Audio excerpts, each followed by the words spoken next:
Well, looks like Eric Ten Hag and the board of Man United have gone ahead to come to a compromise with the Cameroonian Football Board about Andre Onana staying at Man United until the 14th as they prepare to play their first game in the African Cup of Nations on the 15th of January. Welcome to the United Matters channel. Good morning. This is the 4th day of 2023 and it's 4th of January 2023. Welcome to this channel. Smash the like button, comment and share. If you're watching us for the very first time, endeavor to subscribe to this channel so as not to miss out on stories that we do upload in here on a daily. Rokan David is my name. You can as well call me RD onto this channel, and we're here to discuss Wan-Bissaka new contract that's going to have to be extended. And lastly, we have something to say about Johnny Evans and the club of Manchester United as to why he feels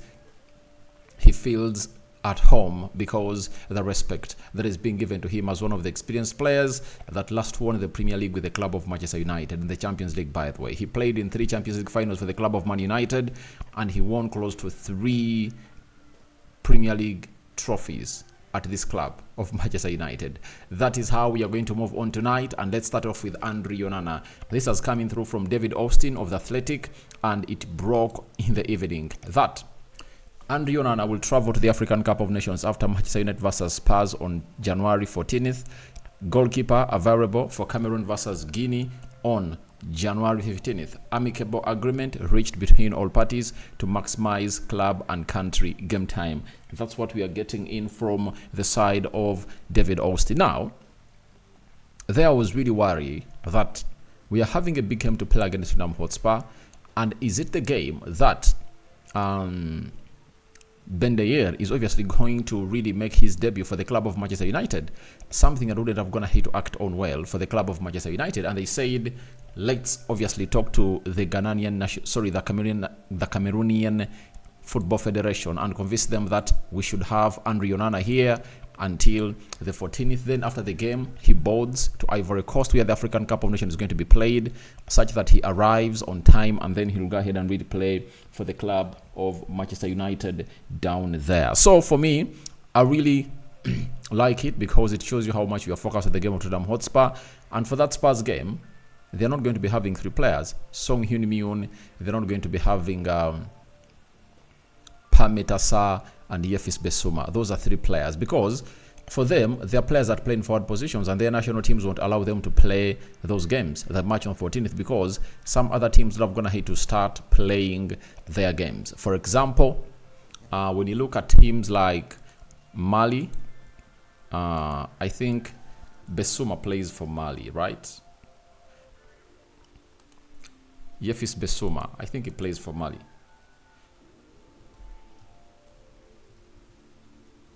Wan-Bissaka, I think he plays for Mali, right?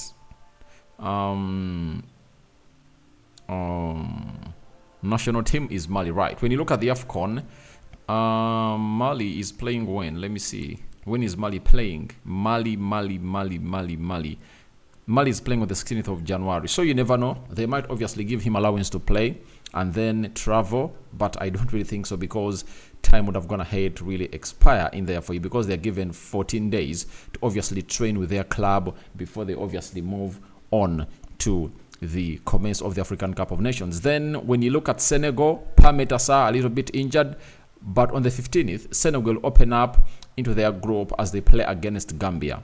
That is it. And for Song Heung-min, they are playing their first game, I think, on the 14th of January, meaning that he's not going to be available. So looks like it's going to be a little depleted side, and that's why United wants to obviously capitalize onto this and put in what we call a very huge shift, that they keep this guy around and gather the 3 points and see to either things go on as planned. And I think it will be very better or very good for Ben Dayer to obviously start in between the stitches on Saturday as we play against Wigan. Why do we obviously have to overload this guy? You know, let him really get a little bit of a debut for Manchester United, and then he comes in through for other games that United will play later. When you look at the games that Manchester United are going to play without Amrabat, without Andre Onana, without Hannibal, and maybe Amad Diallo might be really seen going, something that I don't really believe should be given, should happen in the club of Man United, are Wolverhampton Wanderers 1st February, West Ham 4th February, and 11 February if at all he really makes it to the final, because at that time the final will be played on the 11th of February in there for you. But on the 18th of February, these players will be back to obviously feature for the club of Manchester United. So that is something important about Andre Onana. And let's go straight into the story broken by Fabrizio Romano and the Daily Mail, that after Lindelof, Manchester United have activated the option to extend Aaron Wan-Bissaka until 2025 June. The extension is on the verge of being completed, as Mail Sport reported.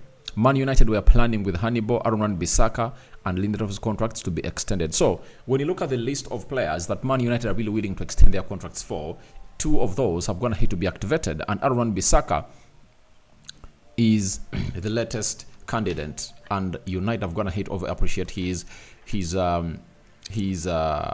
at the club of Manchester United. And remember, they're negotiating a new deal with the club of Manchester United, and all they want is to really accept the terms. But I think he'll be asking for more money, something that Erik ten Hag and the new operational team for the club of Manchester United are not really willing to do that. So United have gone ahead to obviously say, let's trigger this contract until the summer, then we see. If at all Aaron Wan-Bissaka has said no, then we'll have to sell him and maybe go in for another player. And remember, there is a Frimpong that Erik ten Hag is interested in that has gone ahead to play, I think, 17 games in the Bundesliga with 5 goals and 6 assists in there for you. It shows you how far United can really sell Bissaka for like 30 million pounds. After selling him for 30 million pounds, they get that 30 million pounds, send it to Bayer Leverkusen and really get in Frimpong. So it's pretty tricky, and Erik ten Hag has gone ahead to show us that his number one right back, I tell you, his number one right back is none other than Dalot, though some people hate it, but obviously that it is. But for Aaron Bissaka, I think it's gonna be over in between him and Man United. That is it. In the summer, they are going to move him on.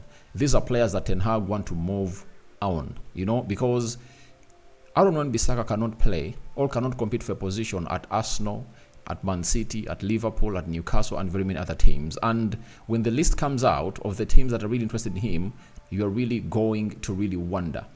You are going to wonder a lot. It will be Crystal Palace, it will be Wolverhampton Wanderers, it will be Fulham, it will be teams like West Ham, you get?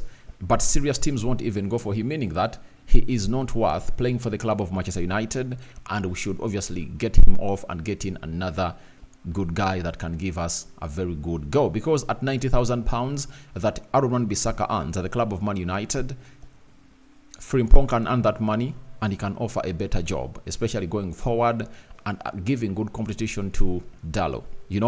I've always said that one of the reasons as to why we are really lacking creativity in the team of Man United in the final third is because of having fullbacks that don't really operate to full wavelength. That is really one of the hugest problems that we're going to have to face as the club of Manchester United. So, after that, we wait and see how that pans out. But there is a player whose contract is not going to be really triggered. That looks like Anton Martial. They are planning not to do that, and that shows you that it's over in between him and Man United. But Hannibal, it's going to be triggered. Like it or not, it's going to be triggered in a nick of time for Hannibal. Then, let's go to Johnny Evans. Johnny Evans has come out and obviously said the following on being one of the senior players in the squad of Man United. He has said, a nice place to be. The young lads respect me. I don't think I'm one to force my opinions on people. If someone asks for my advice, I'm always glad to give it. I love to see the young academy lads coming up, and that's really great. He came through from the academy of Man United under Sir Alex Ferguson, and he really played very well. One of the best central defenders at Man United, and he was competing with Vidic and Rio Ferdinand. And sometimes you have to eat that he played with Vidic and he benched Rio Ferdinand, and sometimes you have to eat that he played with Rio Ferdinand and Vidic was benched. So it shows you how good he was. But talking about youngsters coming in from all ranks of the academy, that's pretty great. And Erik ten Hag has gone ahead to obviously do that a lot. When you look at the season of Erik ten Hag, he has gone ahead to get in Kobe Menu, Garnacho, look at Amadi Diallo, Pelestri, Kobe Menu, the latest recruit, Dan Go. So he's trying to obviously get in players that can really take us miles and places the club of Man United. And I really believe that John Evans is really great, and his experience is attached so much to him and his story from Man United. Coming in from Northern Ireland, recruited by Man United, played for the club, won a Champions League, played in 3 Champions League finales, won 3 Premier League trophies under Sir Alex Ferguson. That was really great, and he's really one of those players that you really want to obviously have at the club. So guys, your thoughts on Onana staying until Spurs game are welcome in the comment section below. Aaron Wan-Bissaka contract, or 1-year option contract triggered, and Johnny Evans hailing Eric Ten Hag for the Kobe menus, Alejandro Garnacho's, and so on and so forth. Good morning. We thank God for the gift of life, the Muslims. Barakallahu fikum. We sign out for now. See you later. And this is Rokan David onto the United Matters channel. Happy 4th of January. It's a Wednesday. Bye-bye. Sorry, it's a Thursday. Bye-bye.